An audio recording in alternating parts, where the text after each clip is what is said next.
In the year of our Lord 651. Saint Landericus, Bishop of Paris. Historical notice, from Gallia Christiana, Volume 7.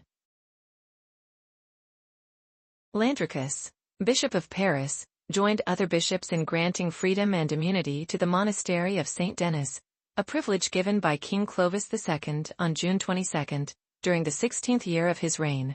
Furthermore, another similar privilege granted the previous year is evidenced by a bull from Pope Stephen II to Fulrad, Abbot of Saint Denis, dated February 26, 757, and a charter from Abbot Hilduin in the 9th century regarding the division of the monastery's goods. Although many consider this charter false or interpolated, it's noteworthy that during a council at peace in 862, Louis, Abbot of Saint Denis, sought confirmation of the privilege initially granted by Landericus. Denis, Bishop of Paris, among other bishops, supported and fully confirmed this privilege, honoring the legacy of his predecessor, Lord Landericus, in accordance with justice.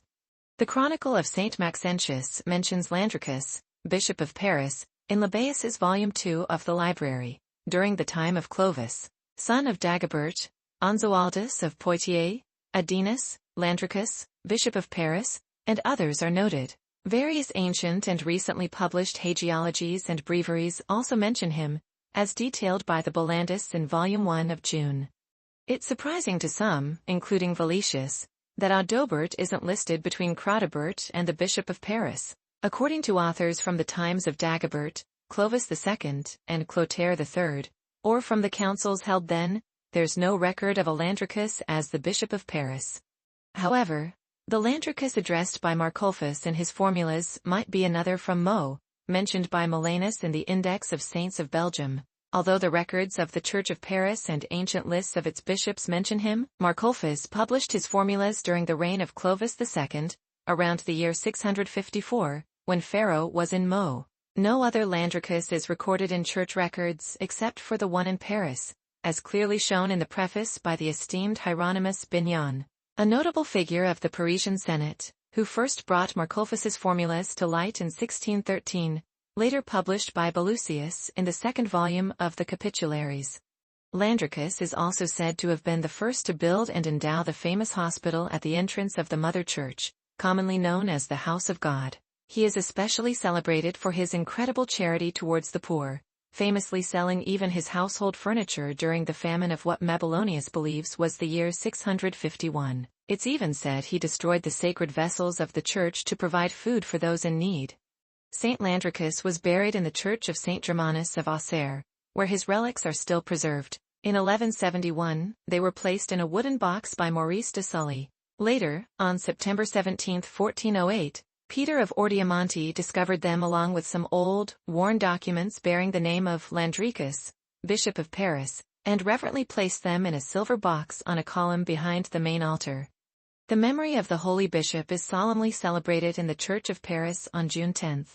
This is a charter in which Saint Landericus, Bishop of Paris, grants privileges to the monastery of Saint Denis. It was published by de Baltus in the History of the Abbey of Saint Denis, page 443. Cointius, Annals Volume 3, page 339, Sermondus, Councils of Gaul, Volume 1, page 495, Hardouin Volume 3, column 985, and other collectors of councils. The charter is also found in the History of the Church of Paris, Volume 1, page 180, and among the Proofs of the Liberties of the Gallican Church, Part 4, page 197. While examining the authenticity of this charter, Mabillon in Annals Volume 1, page 427, admits uncertainty but seems to lean towards a more critical view.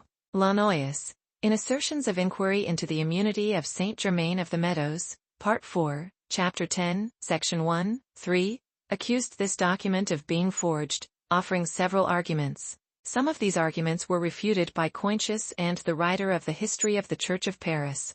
Some say this charter is not entirely false but corrupted by interpolation. We do not deny that a charter of immunity granted by Landericus to the Church of Paris existed, which was confirmed by Clovis II with a diploma.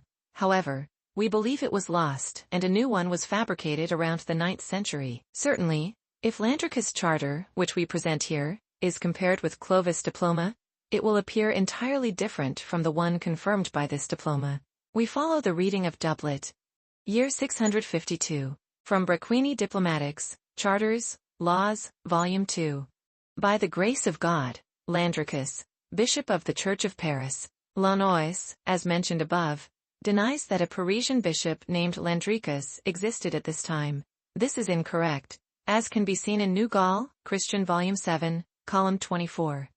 Among the things we do over time, by God's providence, if anything has been done rightly, it undoubtedly glorifies Him who advised and gave us the ability, and it benefits us as well. It is fitting, especially for those in sacred orders, to manage both private and public matters in a way that annuls their own sins, and, if any virtue is found, always strive to elevate it further. They should either commend the good deeds of others or be vigilant in correcting their faults.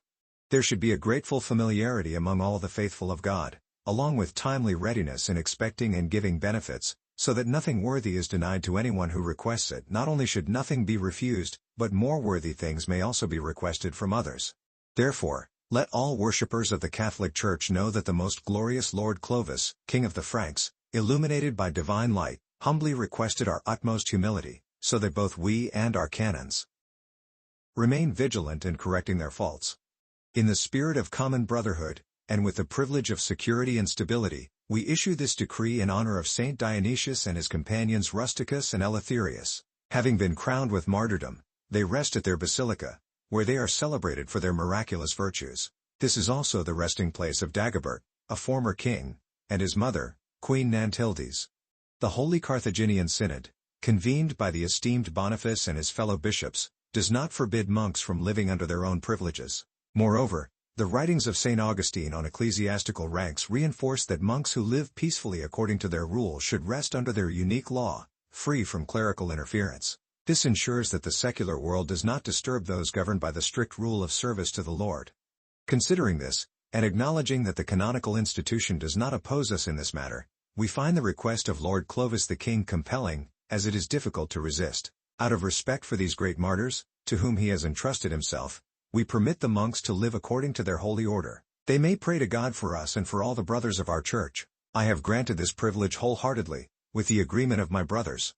By this decree, and in the name of God, I forbid both now and in the future, any of my successors from daring to break or violate this in any way.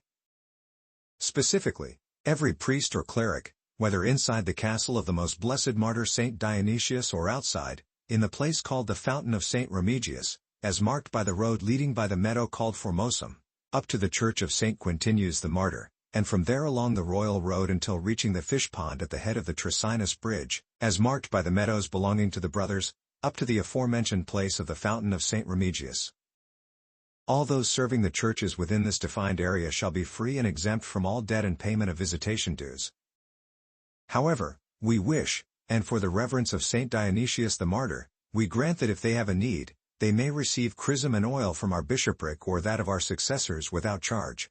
If any of the priests or clerics are killed, God forbid, or wounded, or if any accusation of injury arises from these situations, we grant the authority to the abbot in charge of that holy place, along with the other brothers, to manage these matters. However, if anyone is driven by cunning or greed and recklessly violates what we have outlined here, they must do penance for 3 years, separated from the communion of brothers. Nonetheless, with Christ protecting it, this privilege shall remain perpetual and uncorrupted, aiding those who preserve it and destroying those who wish to destroy it.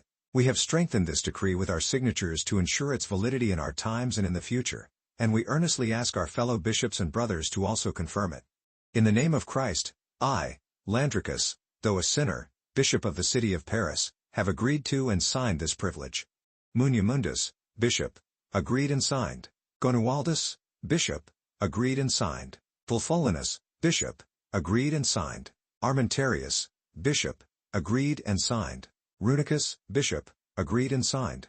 Malcardus, Bishop, agreed and signed. Eligius, Bishop, agreed and signed.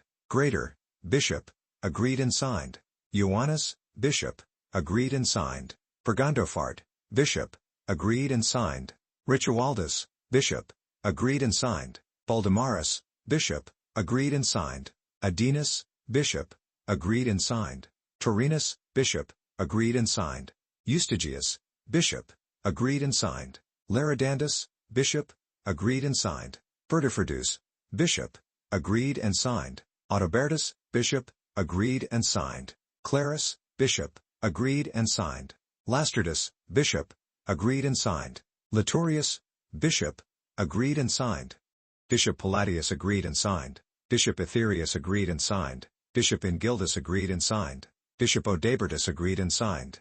This privilege was established on the 1st day of July, during the 15th year of the reign of the most glorious King Clovis. I, Australinus, the tutor, wrote and signed this privilege at the command of Lord Bishop Landric.